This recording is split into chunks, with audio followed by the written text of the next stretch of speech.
మాల్యాద్రి గారు కూర్చోవడం నేను చెప్పకూడదు. ఎప్పుడు సమాజ సేవలో ధరిస్తుంటారు ఆయన. ఎప్పుడు సంఘ సేవా కార్యక్రమాల్లో ముందుంటారు. గత 30 నుంచి 40 ఏళ్ల ముందు నుంచే నాకు ఆయన తెలుసు. విజ్ఞాన ప్రచురణలకి ఆయన అధ్యక్షుడు. మాల్యాద్రి గారిని ఈ క్యాలెండర్ కమ్ బుక్, ఇది క్యాలెండర్ కమ్ బుక్ అన్నమాట, సండే మార్కెట్ ఇది గురించి మాట్లాడమని కోరుతున్నాను.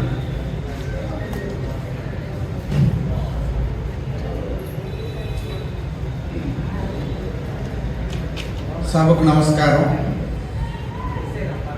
మిత్రులారా, ముందు ఉభయదాతలను స్మరించుకోవడం అవసరం. ఏ ఉత్సవం అయినా జరిగేటప్పుడు ఉభయదాతలను ముందు స్మరించుకొని తర్వాత ఉత్సవ కార్యక్రమాల్లోకి వెళ్తాము. ఈరోజు ఉభయదాతలు చిరు వ్యాపారులు, సండే మార్కెట్ మిత్రులు సంవత్సరానికి ₹1,00,000 ఒక క్యాలెండర్ కోసం, సంవత్సరానికి ₹1,00,000 సమాజాన్ని ఉద్దేశించే క్యాలెండర్ కోసం సంవత్సరానికి ₹1,00,000 ఖర్చు పెట్టే దమ్ము ధైర్యం ఉన్న చిరు వ్యాపారం సండే మార్కెట్ వ్యాపారం. వాళ్ళని స్మరించుకోవడం అంటే వాళ్ళని గుర్తు చేసుకోవడం. ఇక్కడ అదే సందర్భంలో ఈరోజు వాళ్ళు ఇక్కడ కూర్చున్నారంటే కూడా నాకు కొంచెం మనసు బాధగానే ఉంది. కూర్చోవాలని కోరుకుంది కానీ కూర్చున్నారనే బాధ ఉంది. ఎందుకంటే డిసెంబర్ ఆఖర, జనవరి మొదట వాళ్ళకి పంట నూర్పిడి కాదు. డిసెంబరు క్రిస్మస్ పండుగ వస్తుంది, తర్వాత జనవరి 1 కొత్త సంవత్సరం వస్తుంది, ఆటి నుంచి మళ్ళీ సంక్రాంతి అన్నీ వస్తాయి. ఈ పండుగల సీజన్లోనే వాళ్ళ వ్యాపారం బాగా జరిగేది. అటువంటి సమయంలో ఈ మధ్య అంతా వాళ్ళు ఆ డ్రైనేజ్ కాలువ బాగు చేయాలని బంకులన్నింటినీ పండబెట్టినారు. కాబట్టి ఈ మధ్య అంతా పట్టుకోనుండి ఇప్పుడు మెల్లగా లేచి కూర్చొని 4 రోజులు కొంచెం వ్యాపారం చేసుకుందామంటే ఈ గంట కూడా నాకు చాలా విలువైంది అనిపిస్తుంది. అయినా కూడా వాళ్ళు ఆ గంటను ఇక్కడ ఈ 4-5 గంటలు వెచ్చించి ఇక్కడ కూర్చోవడానికి సిద్ధపడ్డారంటే అది నిజంగా సామాజిక స్పృహ అంటే. కాబట్టి వాళ్ళని నేను మనస్ఫూర్తిగా అభినందిస్తున్నాను మిత్రులారా. తర్వాత సరే, ప్రతి సంవత్సరం మనకు కొత్త వంటకం రుచి చూపిస్తున్నారు క్యాలెండర్ రూపంలో. ఒక సంవత్సరం సామాజిక అంశాలు అయితే, ఇంకొక సంవత్సరం ఇంకొక రకం.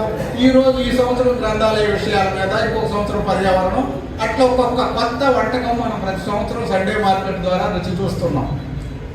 ఈ సంవత్సరం వంటకాన్ని నాకు మన మిత్రుడు కిషోర్ బాబు గారు, ఇంకా మన మిత్రులు కొంతమంది సండే మార్కెట్ మిత్రులు అడిగింది ఏమిటంటే, అడిగారే మేమే క్యాలెండర్ వేసుకొని, అదేమో పుస్తకాలకు సంబంధించిన క్యాలెండర్. ఆ పుస్తకాలకు సంబంధించిన క్యాలెండర్ను కూడా మేము చెప్పులు అమ్ముకునే వాళ్ళమే, బట్టలు అమ్ముకునే వాళ్ళమే, రకరకాలు అమ్ముకునే వాళ్ళం. మేము పరిచయం చేసేది ఏంటి, మీరు పరిచయం చేయండి. పుస్తకాల క్యాలెండర్ కాబట్టి పుస్తకాలు అమ్మేవాళ్ళు, పుస్తకాలు వచ్చేసేవాళ్ళు, పుస్తకాలు రాసేవాళ్ళు వీళ్ళందరూ కూర్చొని పరిచయం చేస్తే కదా దానికి నిజంగా సార్థకత.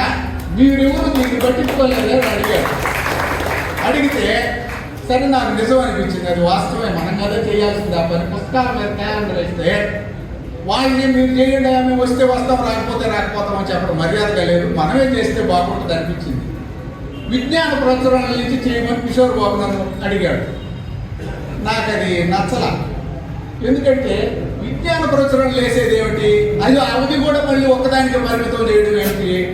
ఇది మొత్తం సమాజం, ఈ సాహిత్య సమాజం మొత్తం కూరుకొని దీని ఆవిష్కరణ జరిగితే బాగుంటుందని అనిపించి నేను వెంటనే నేను ఒక్కడిని జరపడం నాకు నచ్చలేదు ఇది అని మన శ్రీధర్ బాబు ఫోన్ చేశాను.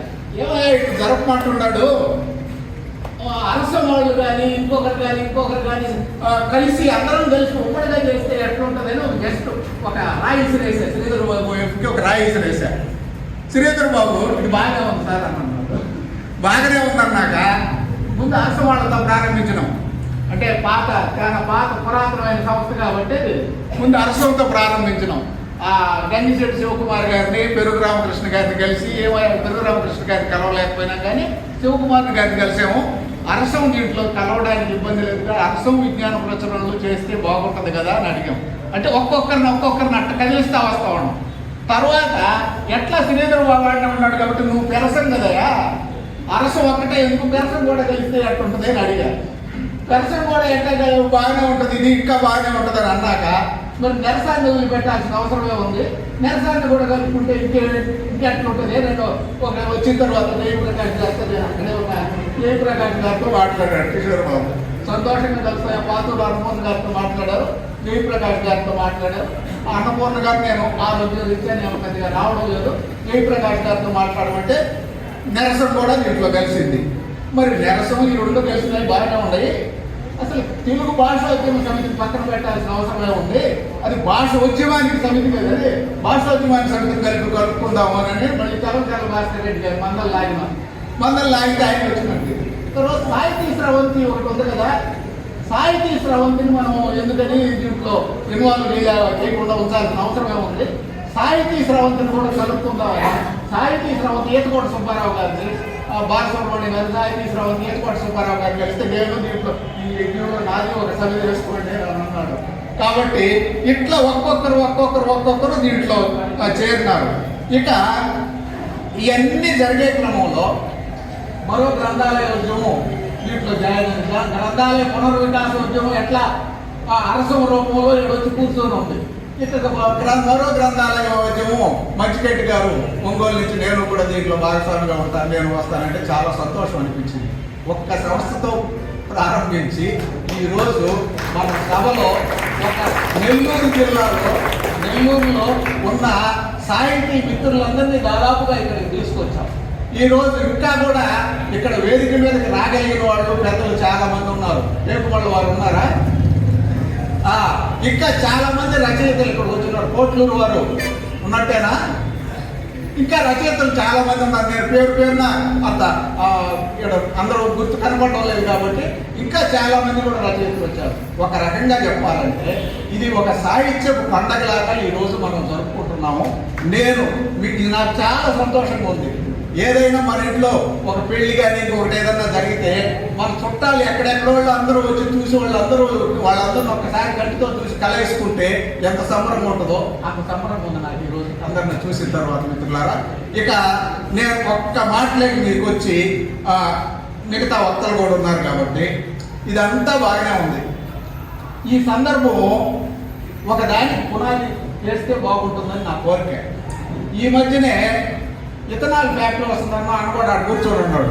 ఇథనాల్ ఫ్యాక్టరీ వస్తుందయా, అది ఇథనాల్ ఫ్యాక్టరీ అనుకో జనం అనుకుంటున్నారు. అది కొప్పల ముంచే ఆయిల్ తయారు చేసే కంపెనీ.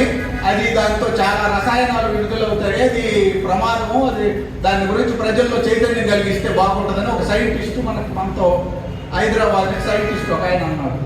ఆడ కూడా ఒక్కొక్కరు అసలు ఎడమొఖం ఉండేవాళ్ళు. అంటే ఒక సంఘం విడిపోయిందనుకో, విడిపోయినప్పుడు కొంచెం ఆ ఎడమొఖం కొంతకాలం కొనసాగదు. ఆ ఎడమొఖం ఉండేవాళ్ళు అందరూ కలిసి ఒక ప్లాట్ఫామ్ మీదకి వచ్చి మన అందరం కలిసి ఇథనాల మీద ఏదో మాట్లాడుకోవాలి, ఆలోచన చేయాలని అభిప్రాయానికి వచ్చి ఇప్పుడు ఆ పర్యావరణ పరిరక్షణ వేదికని ఒకటి ఏర్పడినారు. అట్లనే నేను కోరేది కూడా ఏంటంటే ఈ సాహితీ ఒక్కరిని మాత్రం మనం మిస్ అయినాం. నేను మిస్ కావడం అంటే విరసవుని మిస్ అయినాం. విరసవుని ఒక్కదాన్ని మిస్ అయినాం.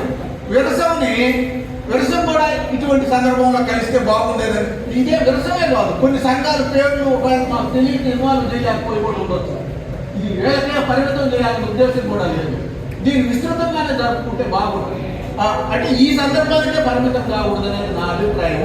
ఈ సందర్భానికే పరిమితం కాకుండా ఈ రూపంలో ఇది అది ఎట్లయితే పర్యావరణ పరిరక్షణ సమితిగా రూపుదిద్దుకొని వాళ్ళందరూ కలిసి ఉమ్మడిగా ఏదన్నా చేద్దాము అనే ఒక ప్రాతిపదిక, ఒక సందర్భాన్ని బట్టి వాళ్ళందరూ ఒక వేదిక మీదకి వచ్చి దాన్ని పర్మనెంట్గా ఇంకేదన్నా మనం చేయడానికి ఒక ప్రాతిపదిక ఉంటుందని ఆలోచన చేయడానికి ఒక ఇథనాల్ మనకు ఉపయోగపడింది. అట్నే ఈ క్యాలెండర్ ఆవిష్కరణ అనేది నెల్లూరులో ఉన్న సాహితీ మిత్రులందరూ ఇప్పుడు ఎవరంగడి వాళ్ళదే, ఎవరింట్లో వంట వాళ్ళదే, వాళ్ళ ఇంట్లో వంట చేసుకోవడం వాళ్ళే తినడం భలే ఉందని చెప్పడం కొట్టుకోవడం అంతవరకు పరిమితం అయి ఉన్నాం. అట్లా కాకుండా మన ఇంటికి సంబంధించిన సమస్య కాకుండా వీరికి సంబంధించిన సమస్య ఉంటుంది, ఊరికి సంబంధించిన సమస్య ఉంటుంది, దేశానికి సంబంధించిన సమస్య ఉంటుంది, ఊరు కూడా సమస్యలు ఉంటాయి. కాబట్టి మనం ఏ ఇంటికి సంబంధించిన సమస్య మీద ఆ ఇంటి మీద పనిచేసే వాళ్ళని ఎట్లా సంఘాలు పెడుతూ ఉంటాం. ఇంటి సమస్యల నుంచి కొంచెం బయటకు వచ్చి వీధి సమస్యల మీద మన అందరం కలిసి చేయగలిగిన సాధించే విషయాల మీద మనం ఏదన్నా మాట్లాడుకునే దానికి ఏదైనా ఉమ్మడి వేదిక ఒకటి ఫామ్ కావడానికి ఏదైనా అవకాశం ఉంది మన జయప్రకాష్ గారిని మిగతా మిత్రులందరినీ కూడా నేను పేరున మీరు ఈ సందర్భాన్ని వినియోగించుకొని ఒక్కసారి మీకు ఉమ్మడి వేదికగా మనం ఏమన్నా చేయగలమో ఒక్కసారి ఆలోచన చేయండి. ఎందుకనంటే మొన్న ఈ మధ్య ఆడ పుస్తకాలు ఒక హుండీ పెట్టి ఆ ప్రజా సైన్స్ వేదిక గ్రంథాలయ సంఘం అని వాళ్ళు హుండీ పెట్టి ఆ పుస్తకాలు అందరికీ హుండీలో పుస్తకాలు వేసిపోతారు. చదివి మాకు అవసరం లేదన్న పుస్తకాలు హుండీలో వేసిపోతారు. ఆ 3 నెలలకు ఒకసారి 4 నెలలకు ఒకసారి హుండీలో పుస్తకాలన్నీ బయటికి తీసి అవన్నీ ఒక పెద్ద ప్రదర్శన లాగా పెట్టి అందరూ ఉచితంగానే చేసుకోవచ్చు అని చెప్పి ఇస్తా ఉన్నారు. నాకు అక్కడ కూడా కొర ఉండేది ఏంటంటే ఇది మిగతా సంఘాలు కూడా కలిసి మన ముసొత్తు గారు ఈ పుస్తకాలు అందరికీ చదివే సంస్కృతిని పెంపొందింపజేయడం అనేది మనం ఏమన్నా ప్లేట్ మన తాత్సొత్త మిగతా సంఘాలన్నీ కూడా దీంట్లో భాగస్వాములు అయితే బాగుందని మన వాళ్ళతో చాలా సార్లు నేను గుడిగిన ఇంకా ₹1 వస్తా రాలేదు. ఇప్పుడు నేను అనుకోవడం ఆ హుండీగా ఇంక 4 చోట్ల హుండీలు పెడదాం, ఇంకొక 4 చోట్ల హుండీలు పెట్టి అట్టొచ్చిన పుస్తకాల్ని 4 పార్కుల్లో 5 పార్కుల్లో ఉచితంగా వాళ్ళందరికీ పంపిణీ చేయడం. మన ఇళ్లలో ఉన్న అందంగా మనకు ఉండి అమ్మడానికి వీలు లేక అట్లనే ఉంచుకోవడానికి స్థలం లేక ఇబ్బంది పడే పుస్తకాలు చాలా ఉంటాయి. అటువంటి పుస్తకాలు కూడా బయటకు తెచ్చి మనం సమాజ పాలన చేయడానికి ఏదన్నా అవకాశం ఉంటుందేమో ఈ ఉమ్మడి కార్యక్రమంగా అట్లేదన్నా మనం ముందడుగు వేయగలమో ఆలోచన చేయడానికి మీకు విజ్ఞప్తి చేస్తున్నాను. చాలా పనులు ఉన్నాయి ఉమ్మడిగా చేయాల్సిన పని. ఎవరి వాళ్ళు చేసే పనులు ఎట్లా చేస్తానే ఉన్నాం, ఉమ్మడిగా చేయాల్సిన పనులు చాలా ఉన్నాయి. జనవరి 1 అంతకుముందు ఎప్పుడో రాజుగారు కలెక్టర్గా ఉన్నప్పుడు బొకేలతో కాదు, పుస్తకాలతో కాదు, పలకలతో పలకరించండి అంటే ఆయన పూల గుర్తులు కాదు పుస్తకాలతో పలకరించండి అని ఆయనకి జనవరి 1 రాగానే కలెక్టర్లు పూల గుర్తులు ఎత్తుకుపోయామని ఇచ్చే సంప్రదాయం ఉన్నది. అది బ్రేక్ కావాలా? పూల గుర్తులు కాదు పుస్తకాలతో పలకరించండి అని ఆయన అప్పుడు అందరం కలిసి అక్షర దీపంలో ఉన్నప్పుడు ఒక స్లోగన్గా దాన్ని తీసుకొచ్చినాము. బొకేలు కాదు బుక్కులతో పలకరించండి అని మనం నిజంగా మన అందరూ ఉమ్మడిగా చేయాల్సిన పని అది. అప్పుడు ఒక టైంలో మేము కొద్ది దూరం చేసి ఇక లాగలేక వదిలేస్తాం. ఇప్పుడు అందరం కలిసి మన రచయితలందరూ పుస్తకాలు ఒక జనవరి 1న ఎడన్నా ఆ కలెక్టరేట్ దగ్గర ఇంకొక దగ్గర కలెక్టర్ బంగ్లా దగ్గర ఎక్కడన్నా అందరం కలిసి ఒక పుస్తకాలు షాప్ పెట్టి వాడికి వచ్చిన అందరూ ముఖం తెలిసిన వాళ్ళు ఉంటారు. ఆ దేశం వాళ్ళందరూ పుస్తకం ఇవ్వయా కలెక్టర్ గారికి ఎత్తపోయి లేకపోతే ఇంకొక డిఆర్ఓ గారికి ఎత్తపోయి పుస్తకం ఇవ్వయా అని మన అక్కడ పుస్తకాలు పెట్టి పుస్తకాలు ఇచ్చి పుచ్చుకునే ఒక కల్చర్ని ముందుకు తీసుకుపోవడంలో మన అందరం ఉమ్మడిగా చేయాల్సిన పని. దేవుడి వాళ్ళు చేయాల్సిన స్థితి రాదు, దేవుడి వాళ్ళు చేయలేకపోయినా ఉమ్మడిగా ఒక అజెండా ఎవరి అజెండా వాళ్ళకున్న ఉమ్మడి అజెండా ఒకటి కొన్ని అనుకొని ఆ ఉమ్మడి అజెండాలు మనం ఏమైనా చేయగలమో ఆలోచన చేయడానికి మిమ్మల్ని కోరుతున్నాను మిత్రులారా. జనవరి 1 అందరికీ చదవడం, అందరికీ అందరూ పుస్తకాలు చదివే ఉచితంగా పుస్తకాలు తీసుకెళ్ళి చదివే ఒక కల్చర్ అలవాటు చేసుకోవడం. ఇప్పుడు మేము ఒక చిన్న ప్రయత్నం చేస్తున్నాం కానీ అది నాకేం తృప్తిగా లేదు. ఈ బృందం మొత్తం కూడా దాన్ని భుజాన్ని తెచ్చుకుంటే కొంచెం సంతోషంగా కూడా ఉండేదాంట్లో ఒక 40-50 మంది ఒక బృందంగా ఏర్పడి నేను చదివిన పుస్తకం అని ఆ బృందంలో పెడితే అది ఎవరికైనా ఇచ్చి పుచ్చుకోవడం అట్లా షేర్ చేసుకుంటున్నాం. వాట్సాప్ గ్రూప్ పెట్టుకొని అట్లా మనం కూడా అందరం కలిసి ఒక గ్రూప్ ఫామ్ చేసుకొని మనం ఎవరేం పుస్తకాలు చదువుతున్నారు దాన్ని ఏమన్నా షేర్ చేసుకోవడమా, మంచి పుస్తకాలు లేకపోతే ఇది కొనుక్కోవాలి అని కూడా చెప్పడమా, ఏదో ఒకటి చేయడానికి ఏదైనా అవకాశం ఉంటుందో కూడా ఆలోచన చేయండి. తర్వాత మీట్ మీ రైటర్ నాకు ఎంత బాధ కలిగద్దంటే ఎంవి రమణారెడ్డి గారు డాక్టర్ ఎంవి రమణారెడ్డి గారిని నేను చూడకుండా చనిపోయాడు. నేను చూడకుండా ఆయన చనిపోయాడు, నేను చనిపోలేదు. కానీ ఆయన ఎందుకనంటే నాకు అంతకుముందు ఎంవి రమణారెడ్డి గారు అంటే ఆయన ఏదో ఫ్యాక్షన్ లీడర్ కానీ నాకు ముద్ర పడింది. ఎందుకనో నా మనసులో ముద్ర పడింది. మన వాళ్ళు ఎవరో ఒకరు వేసాను ఆ ముద్ర. పడిన తర్వాత ఏముందరూ ఎంవి రమణారెడ్డి అంటే ఫ్యాక్షన్ లీడర్ కదా అని అనుకుంటుండేవాడు. ఆయన పుస్తకాలు చదివిన తర్వాత అసలు రమణారెడ్డిలో ఎంత గొప్ప సాహితీవేత్త ఉన్నాడని నేను ఆశ్చర్యపోయినా. అనువాదకుడు ఉన్నాడు, స్వయంగా రచయిత ఉన్నాడు. ఆ రచనలు కూడా ఒక రకమైన రచనలు కాదు, చాలా విస్తృతంగా రాయగలిగిన పరిస్థితి. గొప్ప వ్యక్తి. ఆయన్ని ఎంత గొప్ప వ్యక్తి అంటే యూరిన్ ఆయన డాక్టర్ అయినా ఆరోగ్యం పట్ల అంత సీరియస్గా శ్రద్ధ చూపించక యూరిన్ ట్యూబ్ వేసుకొని బ్యాగ్ పెట్టుకొని తిరుగుతా ఉండాల్సిన పరిస్థితి వచ్చింది చివరి దశలో. ఆ యూరిన్ ట్యూబ్ వేసుకొని బ్యాగ్ పెట్టుకొని తిరగతా హాస్పిటల్లో అడ్మిట్ అయ్యి ఉంటే నా చివరి ప్రపంచ చరిత్ర ఇంకా పొరవ ఉంది, మీరు నన్ను హాస్పిటల్లో చంపేసేటట్టున్నారని హాస్పిటల్లో వాళ్ళు డిశ్చార్జ్ అయిపోతే వెళ్ళిపోయి ఆ పొరవ పూర్తి చేయడానికి ప్రయత్నం చేసినాడు. అంత తెగింపున్న రైటర్. కాబట్టి ఇటువంటి వాళ్ళు చాలా మంది ఉంటారు రైటర్స్. మనం వీటి రైటర్స్ మనం అందరం ఉమ్మడిగా కలిసి మన ఆంధ్రప్రదేశ్ రాష్ట్రంలో గొప్ప రచయితలు వాళ్ళందరూ చచ్చిపోయిన తర్వాత మనం ఏం చూస్తామో అట్లనే సింగమనేని నారాయణ గారిని నేను చూడగలిగాను. ఇట్లా కొంతమందిని చూడకుండానే మనం గొప్పగా ఎప్పుడు 24 గంటల పుస్తకాల గురించి రచనల గురించి మాట్లాడుతుంటాము. వాళ్ళని కలుసుకోకూడనే మన జీవితం వెళ్ళిపోయేదానికి అవకాశం ఉంటుంది. కాబట్టి అందరూ ఉమ్మడిగా నెల్లూరుకు అటువంటి రచయితలు ఆహ్వానించి వీటి రచయితలని ఉమ్మడిగా మనం అందరం కార్యక్రమం చేస్తే చాలా గొప్పగా ఉంటుంది అనేది మీ అందరికి కూడా విజ్ఞప్తి చేస్తూ, మొత్తం 7 ఉండేదంతా 50 ఏళ్ళకి పైబడ్డ కట్ట ఎక్కువ కనపడుతుంది. అసలు ఈ తర్వాత బ్యాచ్ దగ్గరికి ఎట్టపోవాలనేది ఇప్పుడు మన అందరం ముందు ఉండాల్సిన అజెండా. కానీ సమస్య ఏంటంటే వాళ్ళు పుస్తకాలు చదవడం లేదా అని అంటే మనం తిట్టడం సులభం కాబట్టి చాలా తిట్టేస్తాం, ఎవరు చదవడం లేదా పుస్తకం అని. అది పూర్తిగా వాస్తవం కాదు. ఇప్పుడు వాళ్ళు చదువుతున్నారు కానీ ఎక్కడో మనకి వాళ్ళకి వేవులెత్తులో తేడా ఉంది. వయసు రీత్యా కానీ ఇప్పుడు వచ్చిన సాంకేతిక రీత్యా కానీ ఎక్కడో తేడా ఉంది. వాళ్ళతో మనం కమ్యూనికేట్ చేయడంలో ఎక్కడో వైఫల్యం ఉంది.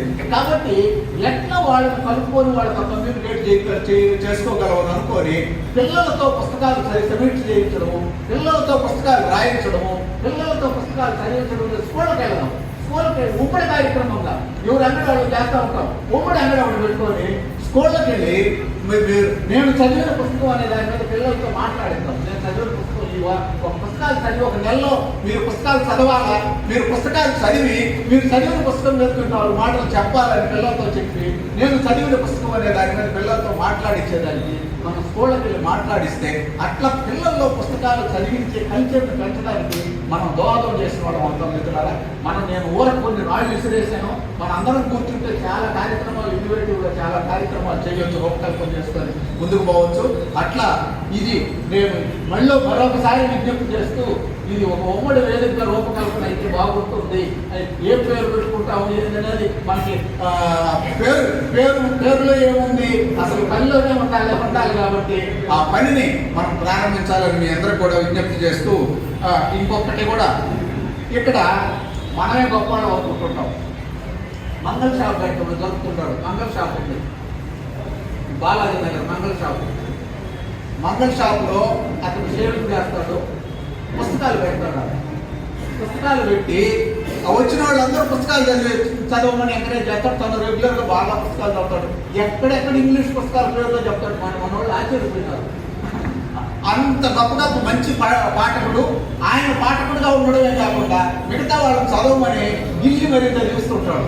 కాబట్టి అటువంటి వాళ్ళు మనకు తెలియకుండా కూడా చాలా మంది సాహిత్యం మనం వేదికలెక్కే వాళ్ళు మనమే నలుగురికి తెలుస్తుంటాం. కానీ సాహిత్య సేవ తెలియకుండానే చాలా మంది సాహిత్య సేవ చేసేవాళ్ళు ఉంటారు. అటువంటి వాళ్ళందరూ కూడా మనం కలుపుకొని వాళ్ళంత కృషిని కూడా మనం అభినందిస్తూ ఒక ఉమ్మడి వేదికగా మనం ముందుకు సాగాలని మీ అందరికి విజ్ఞప్తి చేస్తూ, ఎంపీడీఓ కరోనా టైంలో నా పిల్లలు ఎవరు పుస్తకాలు చదవడం లేదని అంటే నాకు కరోనా టైం కళ్ళు తెప్పించింది. ఎంపీడీఓ ఉన్నాడు సుబ్రహ్మణ్యం అని, జయప్రకాష్ గారు తెలిసి వచ్చాము. సుబ్రహ్మణ్యం ఆయన పద్మావతి సెంటర్ ఐరేళ్ళు అంట కాపురం ఉండి ఎవరో చెప్పారంట, అమ్మాయి బోరు కొడతా ఉందంటుంది అని అంటే మాల్యాది దగ్గర పోయి అక్కడ పుస్తకాలు అమ్మేస్తుందేమో చదివించోనని ఆ అమ్మాయిని తీసుకొచ్చున్నాడు. గోడౌన్ తీసుకొస్తే ఆమె మన పత్రికలో కూడా వచ్చింది. అమ్మాయి గురించి రాశాడు. ఆ అమ్మాయి కరోనా కాలంలో 150 పుస్తకాలు చదివింది. నేను దిమ్మ తిరిగిపోయింది. నాకు ఆ 150 పుస్తకాలు తీసుకెళ్ళి నిజంగా చదివిందే లేదని నాకు ఎక్కడో సందేహం, ఇన్ని పుస్తకాలు ఎక్కడ చదువుతుంది అని. నేను ఆ అమ్మాయిని అక్కడ ఒకటి ర్యాండమ్గా ఒక పుస్తకం తీసి ఒక కథ చెప్తావా, అడ్డు చూపించి కథ చెప్తావా అంటే అల్లాడిచ్చేసింది. నాకు దిమ్మ తిరిగిపోయిన పరిస్థితి. ప్రతిదీ కథ చెప్పసాగింది. అంత పిల్లల్లో చురుకుదనం ఉంది. మనం వాళ్ళకి దారి చూపిస్తే ఆ దారితో ప్రయాణం చేసే చొరవ ఉంది. ఆ అమ్మాయి పేరు భవజ్ఞ. దీన్ని మీరు చూసుకొని పుస్తకం చాలా గొప్పది. గాంధీ చాలా సందర్భాల్లో ఆయన ప్రభావితం చేసిన పుస్తకం అని అంటూ ది లాస్ట్, మా బాబు చదివాడు. అంటూ ది లాస్ట్ అనే పుస్తకం దాని చాలా సందర్భాల్లో ఆయన ఆత్మకథల వాటిల్లో కనపడుతుంది. నాకు ఏంటిరా ఈ పుస్తకం ఇన్నిసార్లు వస్తుంది, మనం చదవలేదు, దీని సంగతి ఏదో తెలుసుకుందామని కోడూరు శ్రీరామమూర్తి గారని ఒక పెద్ద ఆయన ఉన్నాడు. ఆయన అడిగా సార్ ఆ పుస్తకం ఏందో ఒకసారి అనువాదం చేసి మా అందరికీ ఇంగ్లీష్ ఎంటర్ చేసి అంత అందరం చదవలేము, ఆ పుస్తకాన్ని తెలుగులోకి తేకూడదు అంటే అది ఎంత 5 నిమిషాలు ఉంటుందని ఆ పుస్తకాన్ని, చిన్న పుస్తకాన్ని 25 రూపాయలు చిన్న పుస్తకము ఎంత ప్రభావితం చేస్తుందంటే ఆ పుస్తకము అంత గొప్పగా ప్రభావితం చేస్తుంది. మిత్రులు, గాంధీని ప్రభావితం చేసిన పుస్తకం అంటే బ్యారిస్టర్ గాంధీని మహాత్ముడిగా మలిచిన పుస్తకం అని పేరు పెట్టాము దానికి. నేను మీకు విజ్ఞప్తి చేసేది ఏంటంటే నాకు సమస్య ఎక్కడ వస్తుందంటే మంచి పుస్తకాలు ఇప్పుడు వచ్చేసాను.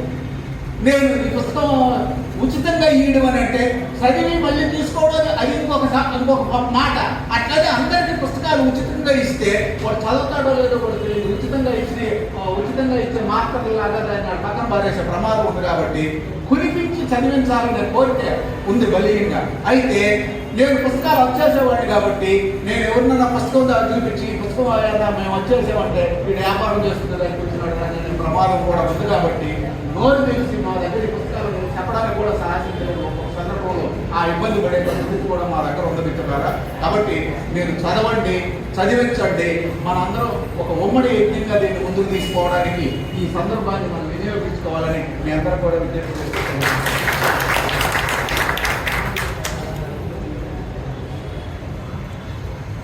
గొప్ప సామాజిక సృహ కలిగిన మాల్యాద్రి గారు సంఘ సేవకుడు కూడా ఆయనకి ఎంతసేపు అయినా చెప్పగలరు ఇలాంటి విషయాలు.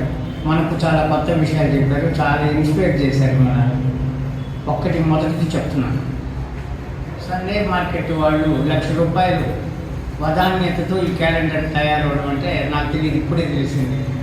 వాళ్ళ సహృదయానికి నేను ముందు అభినందనలు, అభివాదాలు, అభివందనాలు కూడా చెప్తున్నాను. భోజుడు పర్యటన చేస్తూ ఉంటే రాదు ఎదురుగా ఎవరైనా వస్తే వాడికి కూడా కవిత్వం వచ్చి ఒక శ్లోకం చెప్పేవాడు. ఆ శ్లోకంలో ఉండే అక్షరానికి 1,00,000 చొప్పున ఈయన బహుమతి ఇచ్చేసేవాడు భోజుడి కాలంలో ఇది జరిగింది. అలాగా తిక్కల మహానుభావుడు పుట్టిన ఈ నేలలో సండే మార్కెట్లో కూడా సాహిత్యాభిలాషులు అవడం, సహృదయులు అవడం, వితరణశీలు అవడం, ఈ క్యాలెండర్కి దానం విరాళాలు ఇవ్వడం చాలా గొప్ప అంశం. పోతే ఇంకొక విషయం చెప్పారు మాల్యాద్రి గారు. నెల్లూరులో బార్బర్ షాప్ ఉండి ఆయన పుస్తకాలన్నీ పెట్టుకున్నాడు అని. ఇలాగనే మంగళగిరిలో ఒక ఆయన ఉన్నాడు, ఆయనకి అదే హెయిర్ కటింగ్ సెలూన్. ఆయన పుస్తకాలు చదువుతాడు, పుస్తకాలు రాస్తాడు. ఆయన షాప్ అంతా పుస్తకాల మయం. ఒకసారి ఈటీవీలో ఆయనతో ఇంటర్వ్యూ వచ్చింది. ఆయన పిల్లలందరూ వృద్ధిలోకి వచ్చారు, అయినా ఆయన సెలూన్ నడుపుతూ ఉన్నాడు. ఏమైనా ఇంకా ఇన్ని సెలూన్ ఇన్ని పుస్తకాలు రాస్తావు, ఇన్ని పుస్తకాలు చదువుతావు, లేకపోతే వేరే పనుల్లో పోవచ్చు కదంటే ఆయన అన్నాడు, ఇది నా వృత్తి. పైకి వచ్చింది పిల్లలు, నేను కాదు, నేను ఈ వృత్తిని వదలను, ఈ పుస్తకాలని వదలను అన్నాడు. ఈ మధ్య ప్రపంచ సాహిత్యం మీద ఆయన ఒక పెద్ద గ్రంథం రాశారు, అది ప్రచురించాడు. అది ఎక్కడైనా మనకు దొరుకుతుంది. కాబట్టి వృత్తికి సాహిత్యాభిలాషకి సంబంధం లేదు, వృత్తికి సాహిత్య సృజనకి సంబంధం లేదు. కాబట్టి సండే మార్కెట్ వ్యాపారస్తులందరికీ మరొకసారి ధన్యవాదాలు సమర్పించాను. తర్వాత ఇంకొక విషయం చెప్పారు, మన రచయితలందరూ కలిస్తే బాగుంటుందని అందరికీ ఉంది ఉద్దేశం. ముందు లాభం, పోరు నష్టం, అది మనకు తెలిసిందే. మనమంతా కలిస్తే దాని పేరేంది అన్నారు, సరదాగా చెప్తున్నాను. సరసం. సరసం అంటే సమైక్య రచయితల సంఘం పెట్టచ్చు. ఒక ఊర్లో నీరసం అనే రచయితల సంఘం పెట్టారు. నీరసం ఏంటి అని విలేకరులు అడిగారు, నీతి గల రచయితల సంఘం అన్నారు. కాబట్టి ఏదైనా మన సంఘానికి పేరు పెట్టుకోవచ్చు, అందరూ కలిసి ఉండడం ముఖ్యం. తర్వాత ఇంకొక విషయం చెప్పారు, రమణారెడ్డి గారిని నేను చూడలేదన్నారు. ఆయన మహాసాహితీవేత్త, గొప్ప వచనం అయింది. కానీ నిజం ఆయన్ని మనం చూడలేదు. ఆయన రచన మాత్రమే చదివాం. సార్ ఆయన విషయం చెప్పారు, చాలా సంతోషంగా ఉంది. ఆ విధంగా మనం ప్రముఖుల గురించి మాట్లాడుకుంటే వాళ్ళ నుంచి మనం కొన్ని విషయాలు నేర్చుకునే అవకాశం ఉంటుంది. చాలా మంచి సూచనలు మాల్యాద్రి గారు చేసింది. ఆయనకి మరొకసారి కృతజ్ఞతాభివందనాలు తెలియజేస్తూ, తర్వాత జయప్రకాష్ గారు, ఈయన కూడా దాదాపుగా తెలియని వాళ్ళు లేరు. రాష్ట్ర స్థాయిలో జర్నలిస్టుకి కార్యదర్శిగా పనిచేశారు. నెల్లూరులో ఎప్పుడు మనకు కనిపిస్తూ ఉంటారు, అన్ని సభలకు వస్తుంటారు. తన ప్రోత్సాహాన్ని తాను అందిస్తుంటారు. ఆయన్ని తన సందేశాన్ని ఇవ్వమని కోరుకుంటున్నాను.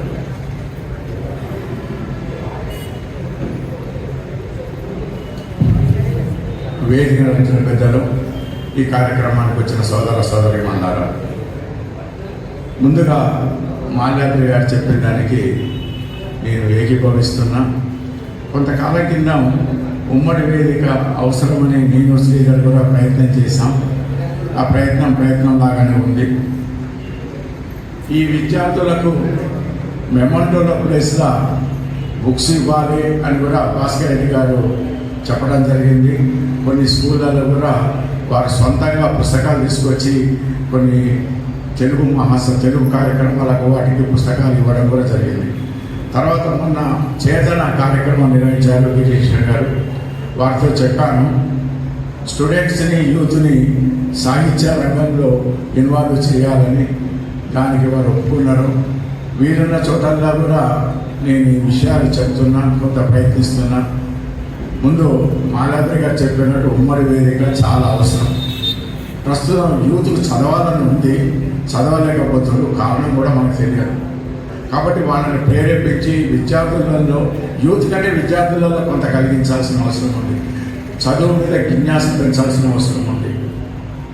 నేను నల్లమల్ల చదువుకున్నప్పుడు లక్ష్మారెడ్డి గారని ఒక గురువుగారు తెలుగు టీచర్ ఉండేవాడు. మా మేనమామ అసోసియేట్ లైబ్రరీ డిప్యూటీ డైరెక్టర్ ఉండేవాడు. ప్రతిరోజు కనీసం 2 నుంచి 3 పుస్తకాలు చదివేవాడిని. లతా సాహిత్యం, శరత్ సాహిత్యం, శ్రీశ్రీ సాహిత్యం, ఎత్తనపూరి సాహిత్యం, ఎండమూరి వీరేంద్రనాథ్ సాహిత్యం వరకు చదివా. రామాయణం, భారతం, బైబిల్, ఖురాన్ తెలుగు వర్షన్ కూడా చదివా. ఆ సాహిత్యమే నన్ను ఇన్ని సంఘాలకు నాయకుడిగా చేసింది. నేను పీజీ చేసిన 36 మార్కులు ఇచ్చి నాకు ఎప్పుడు రాలేదు. కానీ ఇంత సబ్జెక్ట్ వచ్చిందంటే కేవలం బుక్స్ చదవటం. నిరంతర కవతలు అవ్వచ్చు, రాఘవ గారి సత్యం, దొరపడి మార్చరావు, బొమ్మూరి వేణుగోపాలరావు గారు, ఇట్లా శ్రీనారాయణ రెడ్డి గారు, అందరి సాహిత్యం చదివేశాను. కానీ తర్వాత నాకు వీలు పడలేదు. స్టూడెంట్ లీడర్ ఉండి కూడా నేను చదివేవాడిని పుస్తకాలు. తర్వాత జర్నలిస్ట్ నాయకుడు అయినాక తగ్గిపోయింది. కారణం ఏంటంటే సెల్ ఫోన్లు, వాట్సాప్లు రావడం. ఆ సాహిత్యం వల్ల నేను యూత్కు అవసరం పడేది స్వయం ఉపాధి పథకాలు అనేది ఒక ఆర్టికల్ రాశాను ఆంధ్రప్రభలో. 85లో స్టార్ట్ అయింది, 2015 వరకు వచ్చింది. ఉద్యోగ మార్గం, స్వయం ఉపాధి, అవన్నీ పుస్తకాలు కూడా వచ్చినాయి. మొదటి ఎడిషన్ 30,000 కాపీలు వేయడం జరిగింది. అంటే సాహిత్యం అనేది మనలో ప్రేరణ కలిగించడము, మనని గొప్పలను తయారు చేయడము, మనకు తెలవడమే కాదు, సమాజానికి కూడా ఉపయోగపడుతుంది. మనకు తెలిసిన విషయాన్ని నలుగురికి చెప్పడానికి ఉపయోగపడుతుంది. కాబట్టి ఖచ్చితంగా సాహిత్యం చదవాలి, చదివేలా కృషి చేయాలి. అందుకు ప్రతి ఒక్కరూ ప్రయత్నించాలి. సాహిత్యము ఇప్పుడు మాల్యాద్రి గారు చెప్పారు, గతంలో గ్రంథాలే